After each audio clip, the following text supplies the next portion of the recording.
He was speaking after a meeting of about 14 countries that back the Syrian opposition, including France, Saudi Arabia, Turkey, and the United States. Russia joined the war on Assad's behalf in 2015, turning the momentum in his favor. Assad also enjoys robust support from Iran and Lebanon's Hezbollah. Meanwhile, the moderate Syrian opposition is moribund, and the United States has largely stepped back from a leading role in Syrian diplomacy. Earlier this year, the Trump administration also halted the CIA's covert program to equip and train certain rebel groups fighting Assad. Acting Assistant Secretary of State for Near Eastern Affairs, David Satterfield, said all those at the meeting agreed that there has got to be a political process if there is to be any international participation in the reconstruction of Syria. The reconstruction of Syria depends very much on that credible political process. That political process is focused on Geneva and the role of the United Nations.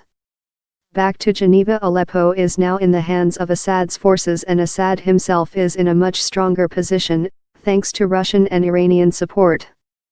The last major international attempt to resolve the crisis ended in failure when the International Syria Support Group, ISSG, which included Iran, was cast aside after Syrian government forces retook the rebel stronghold of Aleppo in 2016.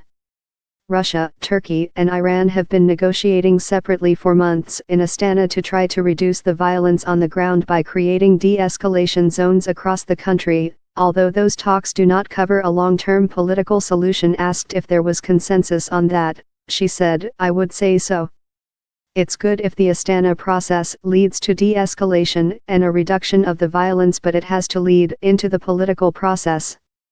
Earlier on Monday, France warned that the status quo in Syria risked leading to the country's permanent fragmentation and opening the door to new radical Islamist groups. Foreign Minister Jean-Yves Le Drian told reporters in New York he would hold a meeting with the 4 other permanent members of the Security Council, Britain, China, Russia, and the United States, on Thursday to persuade them to create a contact group to give new impetus to end the 7-year conflict. Le Drian said realism dictated that Assad could not stay in power after millions of Syrians had fled the country due to the war, but that it was vital major powers worked together to help revive peace talks in Geneva. Dutch Foreign Minister Bert Koenders said the French contact group proposal was not discussed at the Friends of Syria meeting. But Riyad Hijab, a prominent Syrian opposition leader, said he told French President Emmanuel Macron that the initiative was important in part because of American withdrawal, and Russia is dominating the entire process. So Mr. Macron's initiative is the right way to fix this because it's vital all 5 permanent Security Council members are involved in the process.